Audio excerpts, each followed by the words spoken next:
So because it's made national news, I feel like a lot of you probably already know about the live news shooting that happened in Virginia. And what you may not know, at least when watching my channel, is that that is one of my news stations.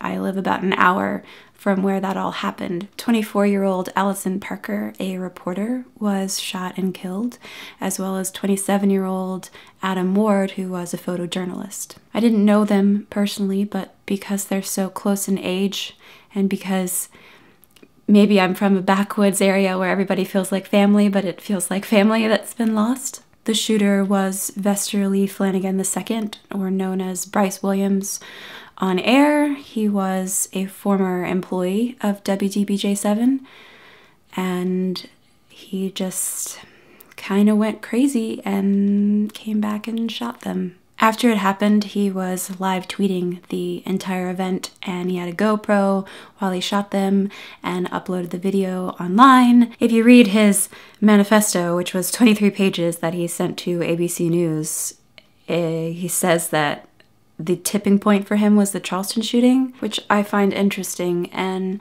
may be true, but I feel like he's making it about race when he killed people. It doesn't matter if you're black or white or purple. If you kill someone, that's murder.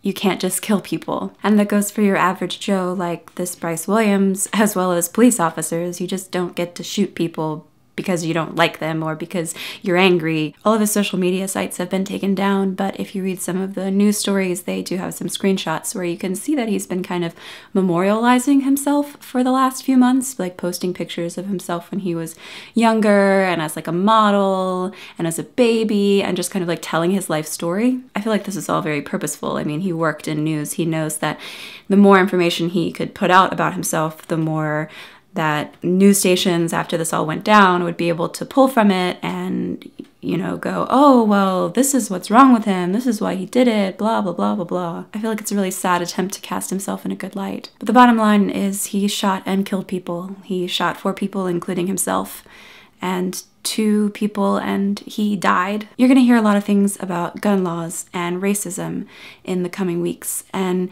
yes, these are problems and they're true, but the deep down underlying problem with this entire situation is that there are evil people in this world who just think that they can go murder people. I don't care what reason you have. You don't just get to go shoot people, especially on live television. It makes me scared because I could have been Allison Parker. I'm 25, she's 24. She graduated in 2012 and so did I.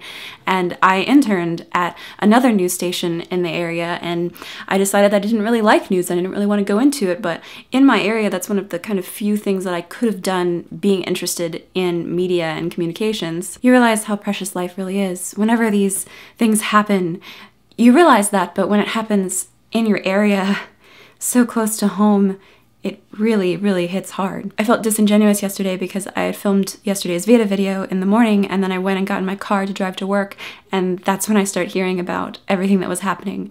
And so I'm like, now I have to edit and upload a video that's like all happy when I'm not happy at all. And I didn't have my camera with me, so I couldn't just film a reaction video. And I also am not really like that. I don't understand people who can film reaction videos like the minute after something awful happens. Like, this is hard doing this now, but I'm like, well, I'm having to make videos every day for VEDA anyway. I might as well talk about it because it is something that's on my mind. But the only thing I can think of is how senseless it is, how senseless every time someone gets murdered. The entire situation is like, people shouldn't be murdered, and it has nothing to do with race and nothing to do with guns. I mean, it does, but it doesn't. They're all things that help you on the path of murdering people, but I don't think that they're the underlying reason that people murder people. It's because people can be awful. People get angry and feel wronged and feel like the world is unfair, and I feel like that sometimes, but I don't want to go out and murder people because of it. I guess for today, VEDA Day 27, I would just ask you as a community, the imagination, to reflect on these people who've lost their lives and their families who've lost loved ones. And for my community who's had something absolutely just mind-blowing and awful happen. Last night going to bed, I wished that I could just wake up and redo Wednesday all over again, and none of the things that happened would have happened. But unfortunately, I have to keep going, and today's Thursday. Nobody who dies like this deserves it. These things shouldn't happen. So I love you guys, and I'll be back tomorrow with hopefully a little more happier of a subject. See you guys tomorrow.